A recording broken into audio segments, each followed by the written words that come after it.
What the heck is work camping? How do you go about becoming a campground host? What does it pay? What's an average day like? We answer all your questions in this episode of the Restless Nomads RV Show.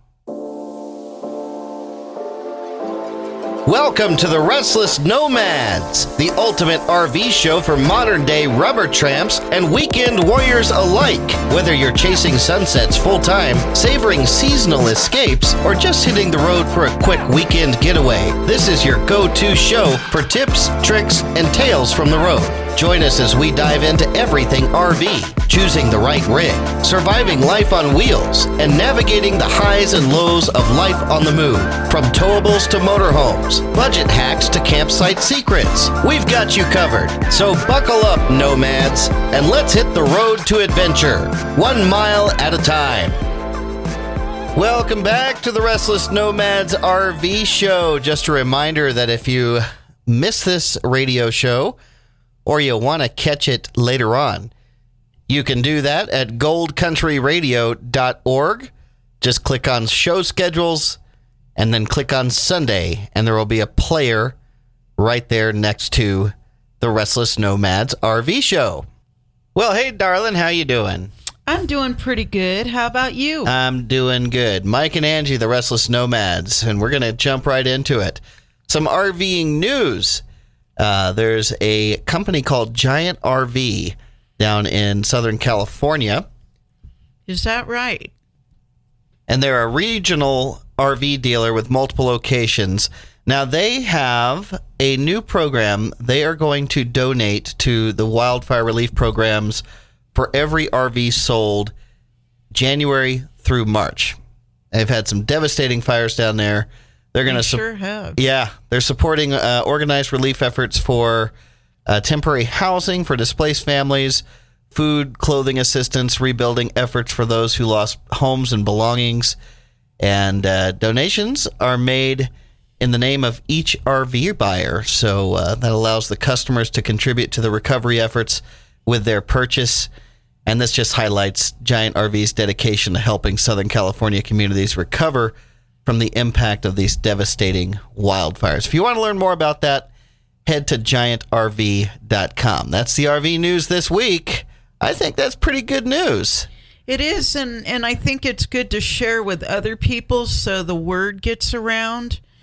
Yeah, absolutely. If you're wanting to make a difference, then maybe, hey, if they've got the trailer or the RV that you want, go to them, because you've got some of that money going towards the wildfire victims. Well, today's topic, what is work camping? So let's define this, and it can be a myriad of things, right? It's making money, or sometimes even just earning compensation in a different way with your RV, or even some people do it in a tent, I guess, but it's basically taking the camping lifestyle and earning some kind of compensation for it. And there are many ways to do this.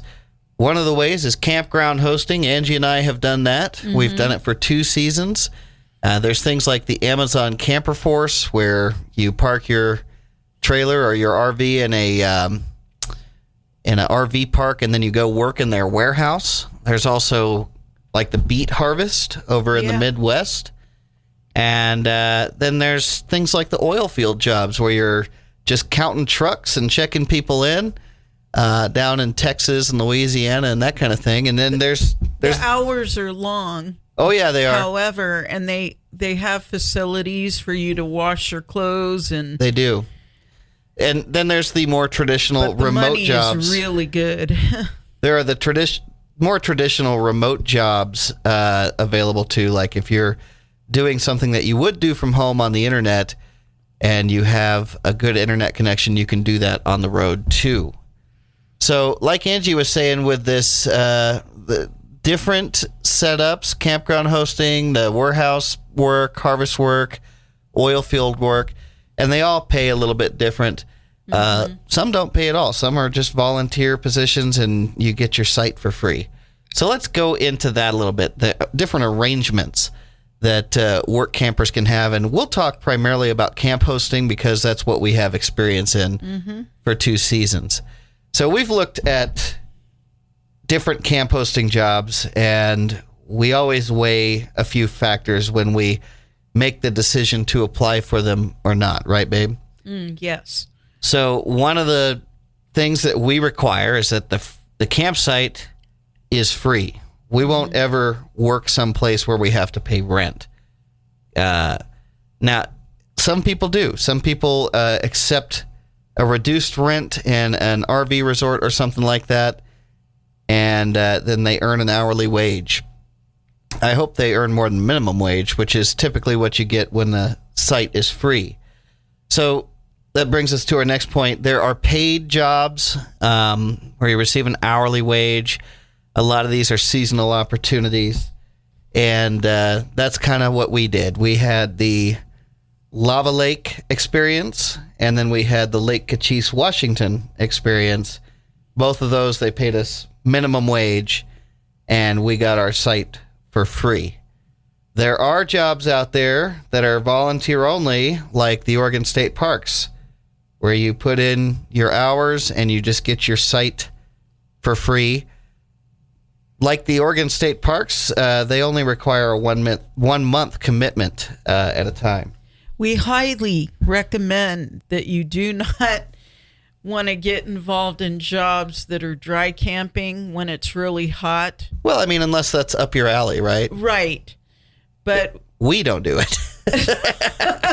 We need our air conditioner. Not anymore. We were in Washington. It was a beautiful place, but I got to say it was really hot. And dry camping was really miserable with that situation. Yeah, it sure can be. And that's another thing, you know, as far as the site arrangements, what are you getting with your site? Is it a dry camping site, or do you have full hookups? If you've got, like in Lava Lake, we had electricity, but we didn't have any sewer or water, so we had to have our water delivered, and then we had to cart our black water to the vault toilet with a blue boy through the woods, up and over the hill to Grandma's house with a blue boy. And it was a challenge. That was my least favorite day of the week, was emptying the black tank. But you need to kind of pay attention to all these things. Don't jump into it and take the first thing available if you have a certain set of requirements. You know, you're kind of interviewing these concessionaires and park hosts, and we've run into a couple of folks that we talked to, we applied for, had an interview, and they told us what they were offering. I think there was one on the coast, and they wanted to charge us rent for a dry camping spot, and then we would get minimum wage, and we told them to pee up a rope, essentially, because that was not a good deal. And I think I told them that there was no way they were going to find anyone who would agree to that. And that's probably true. They had to adjust their job listing. So that one shall remain unnamed. So let's see. You got anything else on work camping arrangements, babe? There's national parks. They have... They've got kind of a mix of volunteers. If you do it directly through the National Park Service, you're a volunteer. If you work for a concessionaire, most of the time it's minimum wage, and your site is free. So it's actually a better deal to go through the concessionaire. Right. And do be aware that you will be cleaning bathrooms that are really, really bad. We're about to jump right into that here in a second. Yeah. And you might even find some cute little squirrels dead in the water. Oh, yeah. And my husband took care of that, so I wouldn't have to see it. Yes. That's pretty scary and sad. Well, before we move on to the bathrooms, let me just highlight this real quick. If you accept subpar work camping jobs, especially in the summer, you're kind of doing a disservice to every work camper out there, because what you're delivering, the message you're delivering, is that, hey, we're going to do this for free or just in exchange for our site, and there's no need to pay us. And as long as they can find someone to do that, then they're going to try, right? Mm-hmm. So it's best to stick, in my opinion, stick with the paid jobs, unless you're doing something very specific, like the state park jobs where it's only a 28-day commitment or something like that. Mm-hmm. Let's get into the toilets. That's your favorite part of campground hosting, right, babe? No, but, it was doable, and I found that the more consistent of cleaning the bathrooms and keeping up with them, they would stay that way. Yeah, that's true. And what our typical day was like, we'd get up, usually we work camped both in the summer. So at 6 a.m., the sun would rise, we'd get up, have our coffee, and then we'd get in our golf cart and hit all of our bathrooms. And we were pretty good at bathrooms, weren't we, babe? Mm-hmm. So, and generally, the general rule is the cleaner you keep them, the cleaner they stay, just like Angie was saying. You will run into times when someone has completely destroyed that bathroom, won't you, babe? Yes. And that's just an inevitable situation. You're going to run into that. And then you're going to run into the squirrel situation occasionally. Mm-hmm. Those were flush toilets at that campground that we had. And the squirrels would get in there and fall in the toilet and drown. And I used to have to get my litter pickers and put a trash bag over it and get the squirrel out of the toilet and flip the trash bag inside out and toss it in the dumpster. And I was always required to go in first and check to see if there was a squirrel in the toilet bowl. Remember that? Yes. Yeah. That way Angie didn't have to see it. She didn't have to witness it. The poor little squirrel. So, and the fire pits, we would clean up the fire pits and the garbage areas, the campsites. And the cleaner we left them, it seemed like the respect was returned. Yeah. People would leave, leaving their sites very nice for the most part. Yeah, that is the way it goes. The cleaner you leave stuff, the more upkept they are, the less work you're going to have to do in the long run. Because I think there's just something psychological. People typically, respectable people, don't want to destroy a clean environment. But if it's absolutely dirty, they're going to be tossing stuff on the floor and putting trash in the fire pit. You're going to run into that anyway, but you'll run into less of it as long as you stay on top of it. That's the trick. And if you stay on top of it, we'll kind of get into this. So back to our average day. Wake up, 6 a.m., have coffee, golf carts, round on the bathrooms. About 11 a.m., people are checking out. We start going around and just making sure that all the sites are clean. And that usually only took maybe 1 minute per site, usually. Mm-hmm. So it wasn't that bad. And then we'd get back to our trailer, and we would check the Iron Ranger. That's that big iron post at the front of the campground where you drop your money in. Mm-hmm. The campground host is usually responsible for storing that money and counting it. Yeah, counting it, and some paperwork involved with that.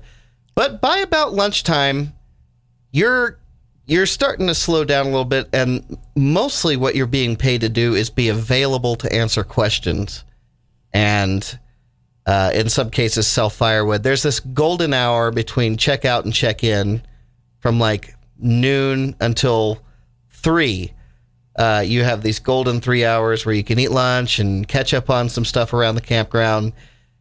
But it's not like you're working 100% of the time vigorously. A lot of it is just being available, especially if you keep up on your bathrooms, And check out and check in time, that's when it gets really busy. Yeah. Now, in Washington, at Lake Cochise, there would be lines of people wanting to get in, and some of them didn't even have reservations. Yeah, that's true. And it got really stressful at times because people were impatient and thought that they should be the ones to be first. Oh, yeah. And you have the endless problem of a reservation site. Someone's got a reservation for it. And then there comes someone in and ignores the sign. And then they set up camp on a first come, first served basis in someone's reserved spot. And then you have to mitigate that drama. So that's also a part of the job. Mm-hmm. And usually, if you reserve a spot, here's kind of a hack. keep one spot just off the radar. You can mark it as occupied even though it isn't. And that way you've got an oh crap site. So if that happens, you don't have to tell the people, hey, we don't have room for you, you got to go. That was a really good idea. Yeah. That way you don't have to kick someone out because they're in a reserved spot. You can say, well, I do have one spot available for you. We ran into times when people wanted to change sites for whatever reason. So that came in real handy. And then we had to communicate parking spots when it got really busy. Oh, yeah. It would be overloaded, and we would have to go down and tell people to leave. And some people, when the water went down, they would even go and drive on top of the shore areas, and they'd get their vehicles stuck. Oh, yeah. Yeah, down, and that you'll run into those campground specific issues wherever you go. But beware of the nearest gas station, the nearest tow truck places, hotels, stores. You're going to be asked all those things. That's a great point. Yes, everybody is going to want to know where to go to get what they need. That's very true. Good points, because people will be asking you all that. And you'll learn it pretty quick because you will also need things from those places. Yeah. And so you've got check-in, and that can kind of be crazy. You get to a point, especially during the week, where you can kind of hang out in your RV and wait for people to come to you to ask those questions. You don't necessarily have to be out there herding cats as people are setting up camp. It is good etiquette to talk to each camper in your circle. In our campsite that we hosted, because there were several campsites, is getting to know the person and talking to them at that point and trying to answer questions as we would go and check them in. Oh, yeah. And give them all the information that they would need. Yeah, and, if you're lucky enough to get a golf cart, you'll make your rounds. So usually after about 2 hours after check-in, when we had quite a few folks in our campground, we would make our rounds on the golf cart. And many times people wanted to know exactly how to become a campground host. That's why we're doing this show. Right. So we would stop, and it is incredible. You meet some awesome people. We love it. You meet some awesome people. I think one of the coolest ones was we ran into that guy in a van, and his wife was hiking the Pacific Crest Trail. Right. And then every third night, they would meet up, and then she could sleep in a nice, comfy bed in the van. And so we were talking to him about that, and it was really, really cool. So. And also, they do allow you to have your family with you and pets. Some jobs do, as long as you take good care of them and they're not loud and out of control. Yeah, both concessionaires we've worked for, which was California Land Management before it became Vista Recreation, and then Explore US, allowed family, even visitors, to come and visit and camp in your site for free. So if you've got family close by and they come out for a camping trip, that's a huge Benny, because they can stay right there in your site. And we had family at Lava Lake for a week. Remember that? Yeah. And that was super fun. So you get everybody checked in about 5 o'clock, do your rounds, and then you hit your bathrooms one more time to make sure that things are still looking good. And like we said, the upkeep is crucial. If you keep them looking good, more than likely people will respect that, and they will at least try to keep them clean. And then you'll have your occasional surprises that you'll walk in on in the morning. And also sometimes maintenance issues. Yep. With things do get faulty, and if they need repaired, then like a toilet or something that flows, you have to clean the mess and make sure it gets communicated to the maintenance guy. Yep, absolutely. And another thing, so after that, you'll make sure that you collect all the money closer to the end of the night, after dark, usually about 9 or 10, when everybody's in there, and make sure that everyone has paid. And you'll also get campers that'll come and pay you directly. But then you'll throw all that money into a safe place in your RV. And at the end of the week, you'll total all that up and do your paperwork before handing it in to the boss. And then that boss will take it to the bank, generally. So that's kind of the general gist of it. And I know it sounds like a lot of work. Would you say that we were busy all day, every day? I wouldn't. No, I think my least favorite thing was writing out all the reservations, because we had like 68, was it? Yeah. To write out. And you have to do it every 3 days. You had to be thorough, write people's last names down, and you had to do it right. You had to read the DARs right, or... The daily arrival reports is what a DAR is. Or that can cause issues with... all kinds of things. The wrong kind of reservation, and we'd have problems with people going into the wrong reservations. Yep. And if you don't keep up on your signs, like if you decide to just let it slide, you will pay for it. Because people will say, well, on the sign it says that no one's supposed to be here, and you missed a reservation, and they're going to set up camp in that spot.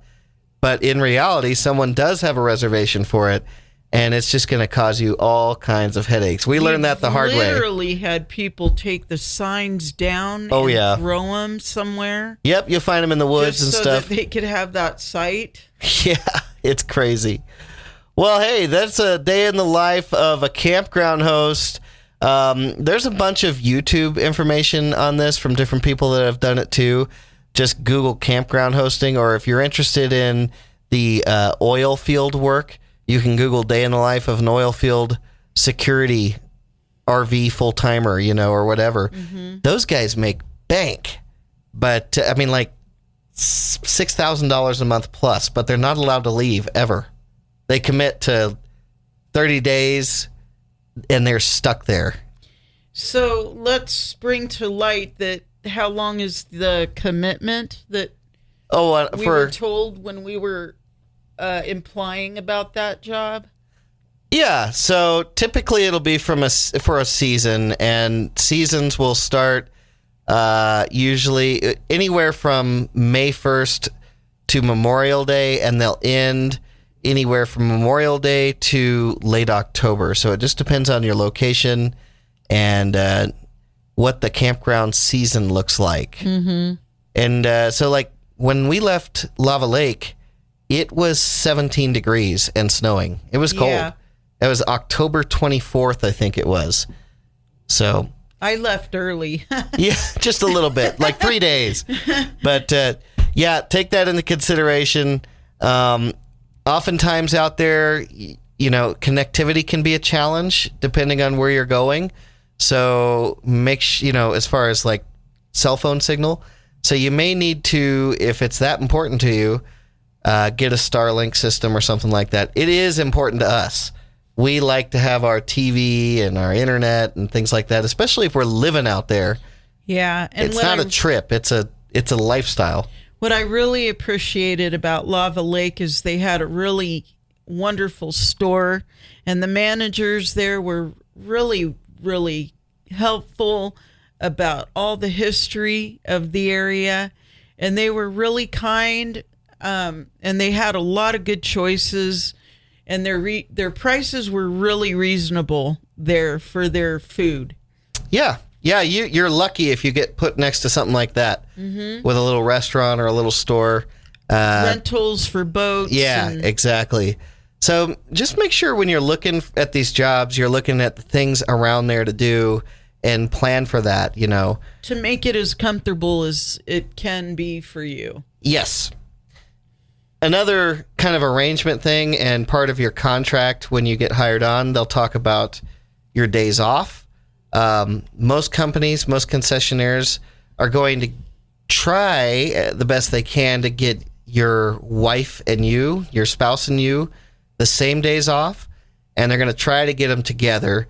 And generally, like for us, we got 2 days off with both jobs, and we had a blast on our days off, didn't we, honey? I think maybe once or twice we stayed in the campground on our days off. Well, we did, but we also went to Eugene and Springfield a lot to go and look out for my parents. Yeah, and then took care of them. So we did that, and then the times that we didn't do that, we explored the area. There was so much to explore there. There were such really different towns wonderful and things. Resorts too, where they had restaurants there, and other campgrounds. Well, and here's the thing, guys. You're going to save some money because you're stuck out in the wood for 5 days a week. Mm-hmm. So it's not like you're going out to eat and all that during that 5 days. So we would go on our 2 days. We'd get a hotel room the first night out, and we would go and explore a local town and check out all the local sites and eat out and just have a great time, take a real shower in a real hotel room, and get away from the trailer for a night, which is, for us, that was highly needed. Yeah. So there's that. Days off are awesome when you're work camping. Just make sure that you get rested, and that's how you can kind of keep sane, because if you're stuck out there days on end and you decide to stay in the campground the whole time, it's going to drive you batty. Why? People are going to knock at your door. Exactly. Despite having the host off-duty sign. Oh, we've done that. They're going to say, sorry to bug you when you're off-duty. And it's like, well, why did you? They will knock on your door and try to get you to help them, even though you've got a sign plain as day that says you're off-duty. It's just a fact of life. Well, it's just that a lot of people don't understand the first come, first serve rule. Yeah, absolutely. Absolutely. There's all kinds of questions, and they don't know who to call, even though you've got all kinds of signs up and everything else. No one reads signs, so you're still going to get asked some pretty plainly obvious questions. That's just part of the gig. Well, hey, Angie, what do you say we take a break and come back with our RV pro tip of the week?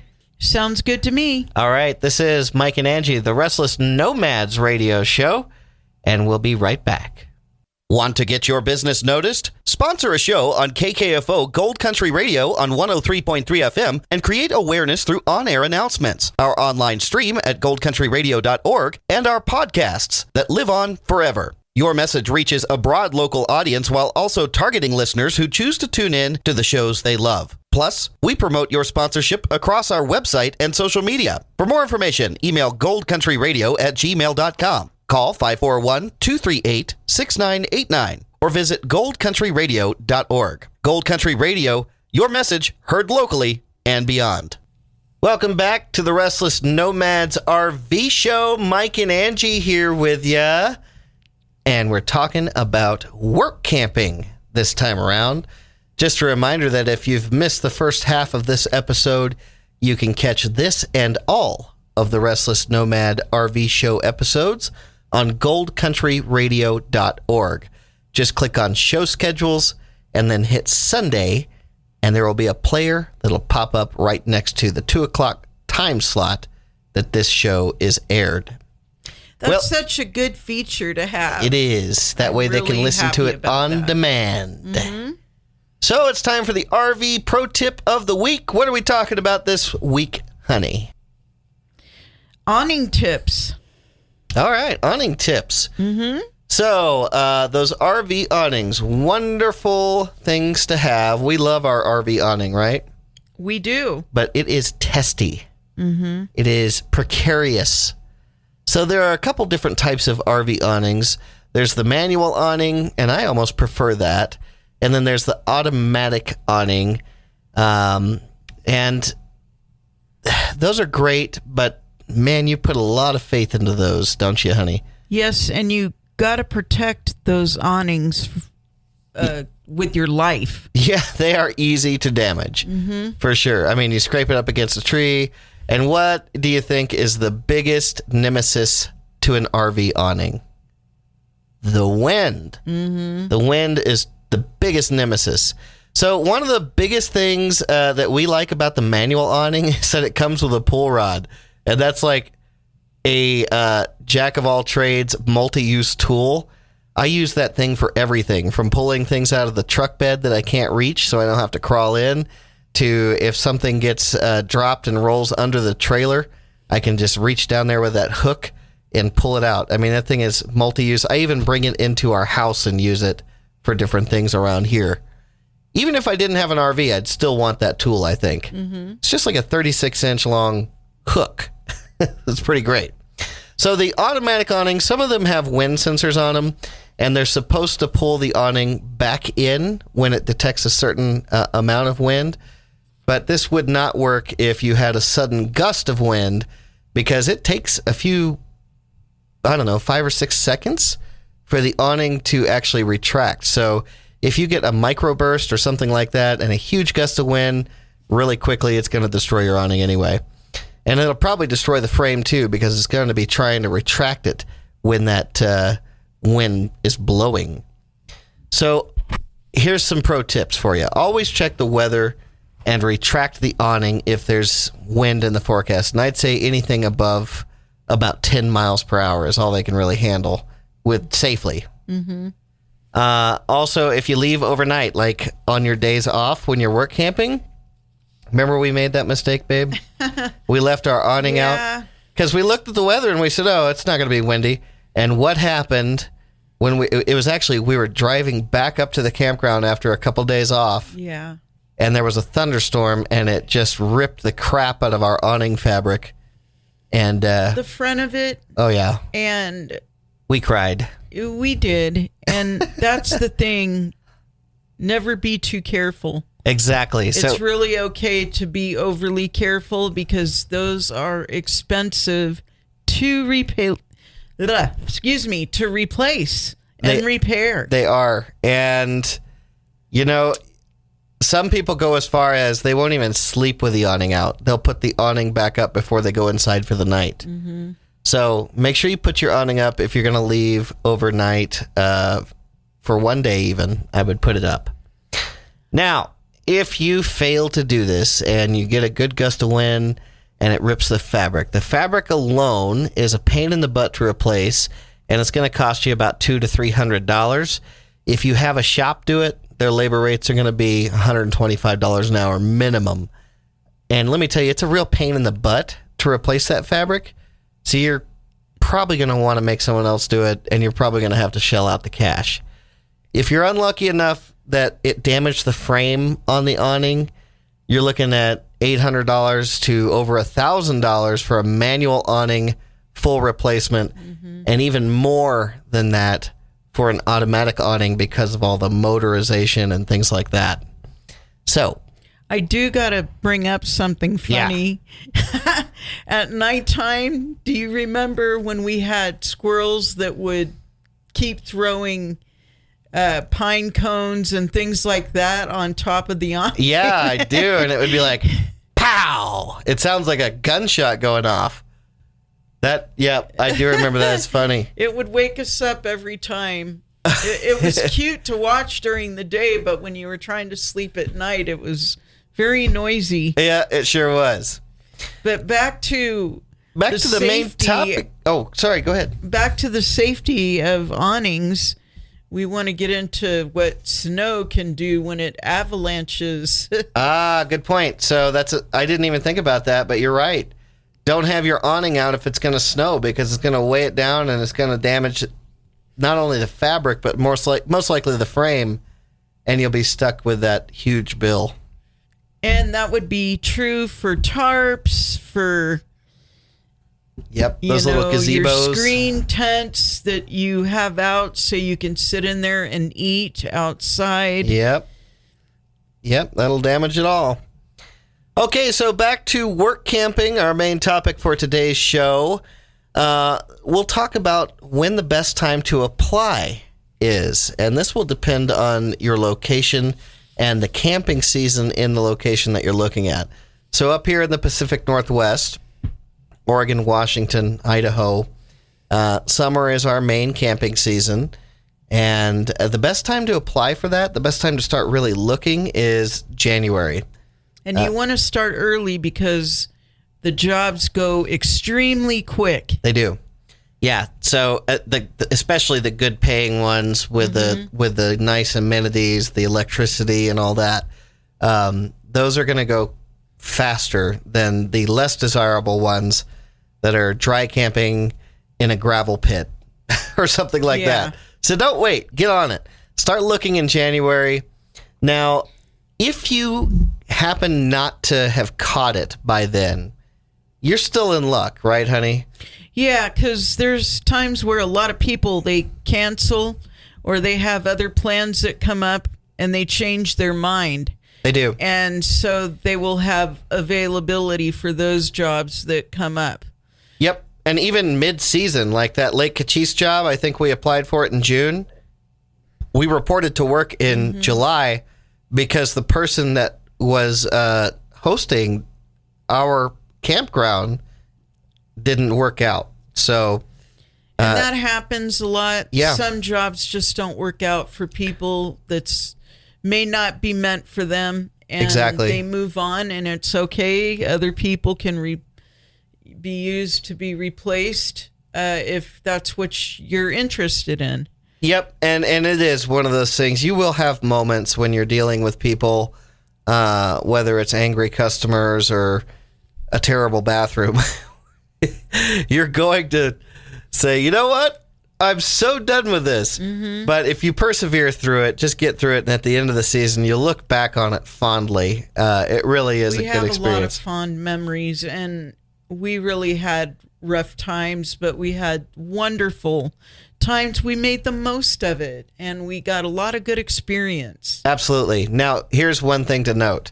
If the person that leaves or doesn't work out, whether they quit or they get fired, and they leave their assigned campground, if that is a coveted situation, there are going to be other hosts that are already there in that forest that will move to that better situation.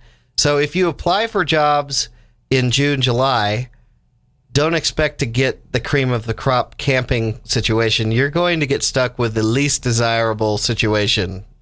That's why it's a good idea to start looking in January.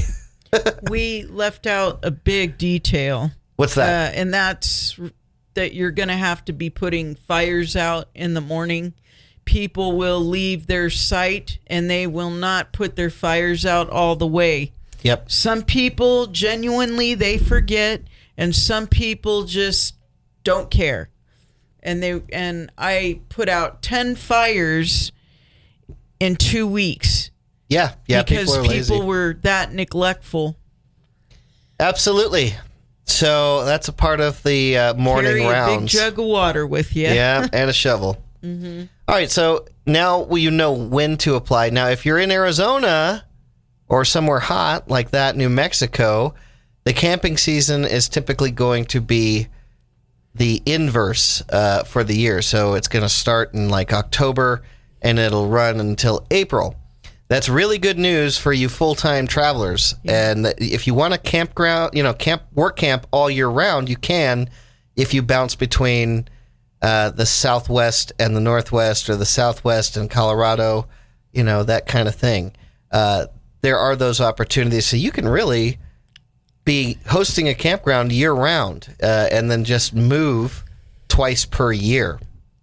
So some websites to check out if you're interested in work camping. There's workcampernews.com, and that's a pretty good resource. It is a paid site, and it has basically job listings. They're all vetted, and so that makes it really useful.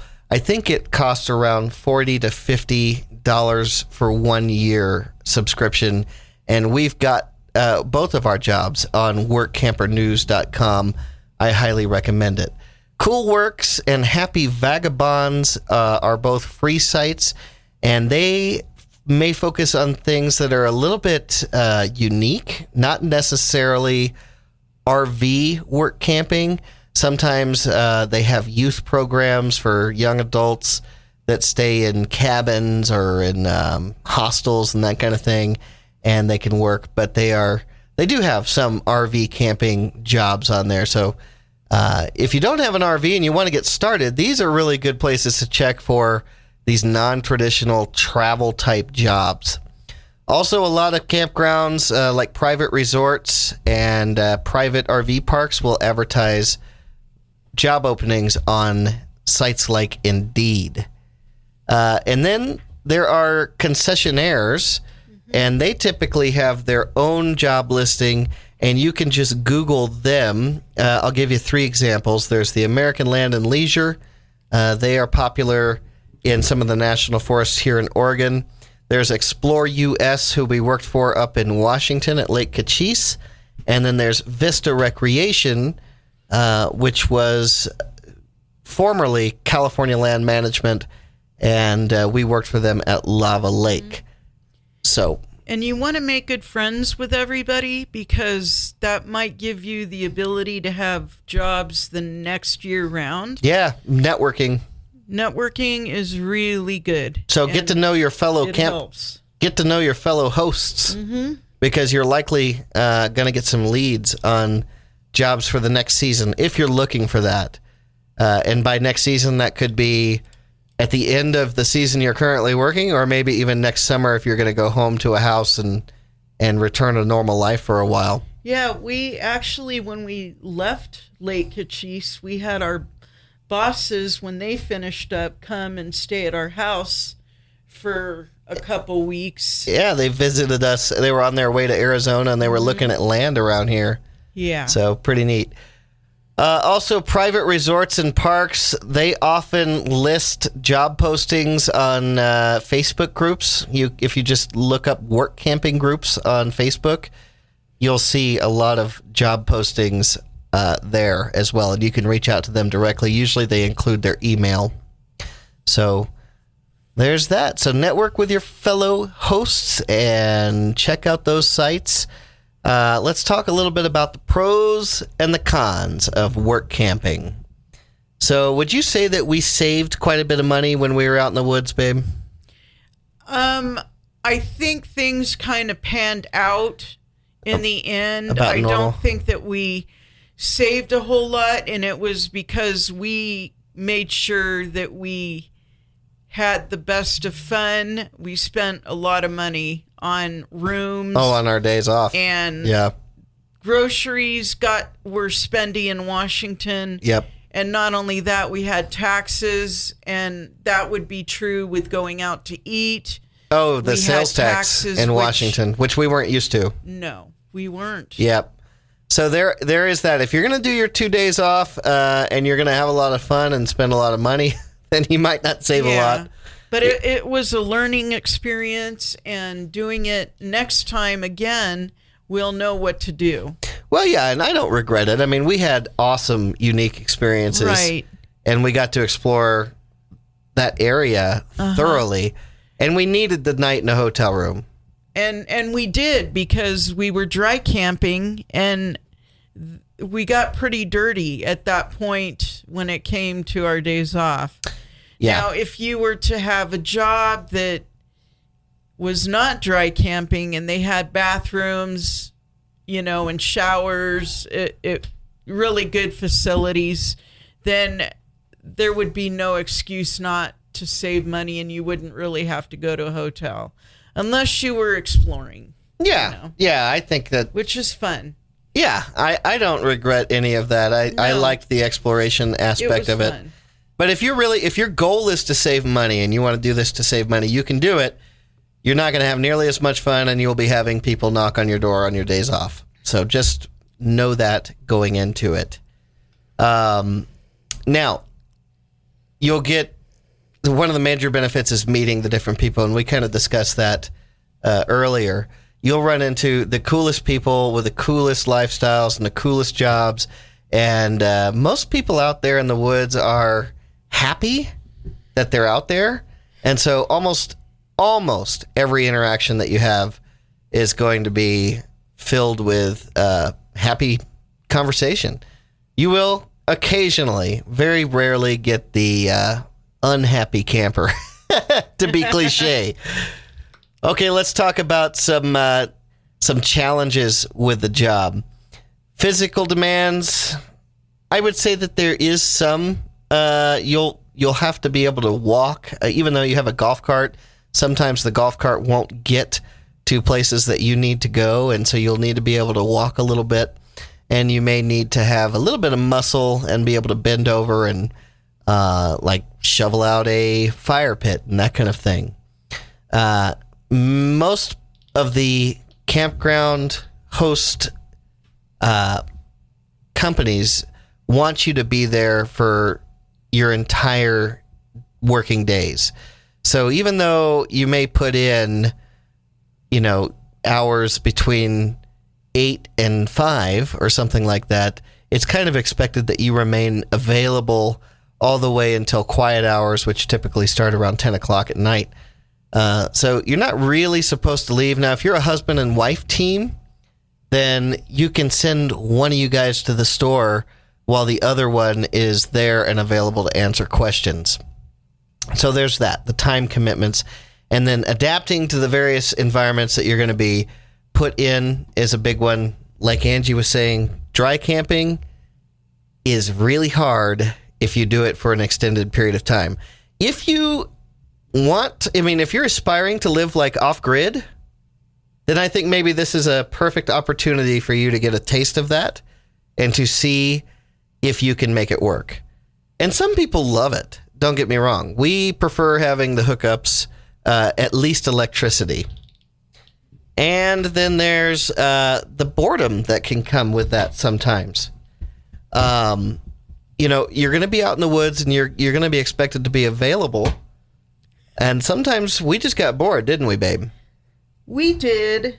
But, I brought color pens, gel pens, and color books to do. We brought games and things to that nature.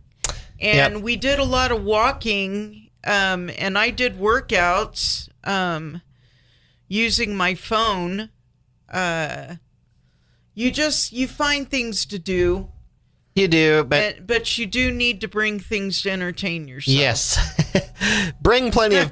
If you're not going to bring like Starlink or something to get your TV on, that was so smart. Yeah, then make sure you have a good DVD collection because you're going to be watching a lot of those, right? Yes. And then it's always fun to cook in the camper too. Oh, we got really creative. We did. We've actually cooked an entire Thanksgiving meal in the RV. Uh-huh. And that was pretty cool. Yeah. And then we also talked about the days off and the area exploration, nights away from camp. That's also a huge pro. So there you have it. That's work camping in a nutshell, kind of from a campground host's perspective. Mm-hmm. If you have any questions, feel free to reach out to us at goldcountryradio@gmail.com. Email us your questions. We'll read them on the air for the next show. So that'll be fun. Let's talk a little bit about our campground and RV park review for this week. What are we reviewing, honey? South Jetty RV Park. And that would be in Florence, Oregon. And that was on our 1,000 Trails membership, where they have like 184 sites and some more spacious than others there. I like the fact that they had 30 amp power and water at most sites. And sewer in some sites. Yeah. And I also like, of course, the sewer in limited number of sites. And the dump station definitely had easy access. And me and my grandkids, we had an amazing time at the seasonal swimming pool. And I've got to say, too, that they had 2 year-round hot tubs that would likely fit about 4 people. They had 2 clubhouses, one with a shuffleboard, and they had a pool table, and then they had another clubhouse with ping pong. They had a playground, and the fenced dog park was wonderful. Yeah, it sure was. We liked all of that. The ping pong, especially. I love ping pong. Also, Verizon cell service in a lot of those sites. Kind of an interesting dichotomy. If you want sewer, those sites down there typically do not get the cell coverage that you do up top without the sewer. So take your pick. You either talk on the phone or you empty your sewer. Also, that whole campground, you have kind of a challenging shot through the trees for Starlink and satellite TV. Firewood and ice is for sale on site. It's about a 3-minute drive from a convenience store and about a 10-minute drive to grocery stores and restaurants. They have laundry facilities on site. Good point. But about 10 minutes south of town. It's close to the sand dunes for ATV adventures for you guys with the toy haulers and stuff like that. Yeah. And then for fishermen, freshwater fishing, there's a couple big lakes around there. Lake Wohink. Lake Wohink. I've always had a hard time pronouncing that. That's near Honeyman State Park. And then there's Siltcoos Lake, just a little further south than that. And that's the largest lake on the Oregon coast. We took the boat to Siltcoos Lake last summer. We did. And we had a blast. I didn't catch a fish, not one. Your daughter did. She did. It was pretty big. Yep, she's the only one that caught a fish on that trip. And I was out there for 18 hours a day trying to catch a fish, and I had no luck. So, listen to Terrible at Fishing. I know I need to get on that. That Friday nights at 7 o'clock. Gold Country Radio, Terrible at Fishing, and then also available on the goldcountryradio.org if you're wanting to. Very educating. Yeah, brush up on some fishing tips and tricks before you head out there if you're going to hit these freshwater lakes. And then they've got like crabbing off the dock near Old Town, right? They do. Yep, and then you can do some saltwater fishing in there too. So Old Town Florence, full of quaint boutiques, restaurants, all kinds of shops, gift shops. Oh, that tea. The little British tea place. Restaurant. It was so quaint. Yeah, it was cute. Bookstores and novelty stores, all kinds of cool things down there. Parking can kind of be difficult, so be prepared to do some walking when you go down there. Coffee shops. Yep. Fish and chip places. Yep. All kinds of cool stuff. Now, the cool thing about Florence is... and a movie theater. Yeah, they do. North of there a little ways, yeah. The cool thing about Florence is generally it's pretty tolerable weather in the shoulder seasons. Spring and fall are pretty bearable. It might be a little bit chillier, but that's all right. And the coast is chillier anyway. During the summer, that's the big draw. It stays 65 degrees over there when it's 105 in the Willamette Valley and close to 100 degrees in the Klamath Basin. So everyone and their mother heads towards the coast, and that can make for some very, very busy days, especially on the weekends over on the coast. If you're going to book a site at South Jetty RV Park in Florence, Oregon, do so early because it's going to fill up. Let's talk about so they're a Thousand Trails campground, and you can either pay the nightly rate, which is kind of expensive. I think it's like $50, which is sort of expensive. I mean, I guess these days RV resorts are selling nights for $85, some of them. But if you're going to do a lot of camping, you should look at the camping pass. You pay $605 for an entire year. So if you're retired and you can get away, and the cool thing about this is you can stay for 2 weeks at a time on this. And here's what we did this early on before we purchased a membership through Thousand Trails. We had a camping pass and we worked our way up the coast. So we went South Jetty, then we went to Newport, and then Pacific City and Seaside. There's 4 campgrounds on the coast and then one in Sun River south of Bend. So, and you can move from park to park. I think with a camping pass, you have to be out for a week between the reservations. If you purchase the full-fledged membership, then you get to just move from park to park. And you get to stay for 3 weeks at a time, generally. But $605 for the camping pass, and if you like it, that might very well be worth it if you're going to camp quite a bit in that year. So, anything else you have to add on Workamping or South Jetty RV Park, darling? I do remember you got to be careful with your driving with your RV. Oh, yeah. That's in that particular one. 101. It would be in certain areas. Yeah, like yachts. For sure. Yep. And they do have games in the game room where you can do puzzles, and they have seating up there where you can eat with your family. And TV with cable for football season, too. Right. And they have spas. They have... Oh, the saunas. Saunas in each...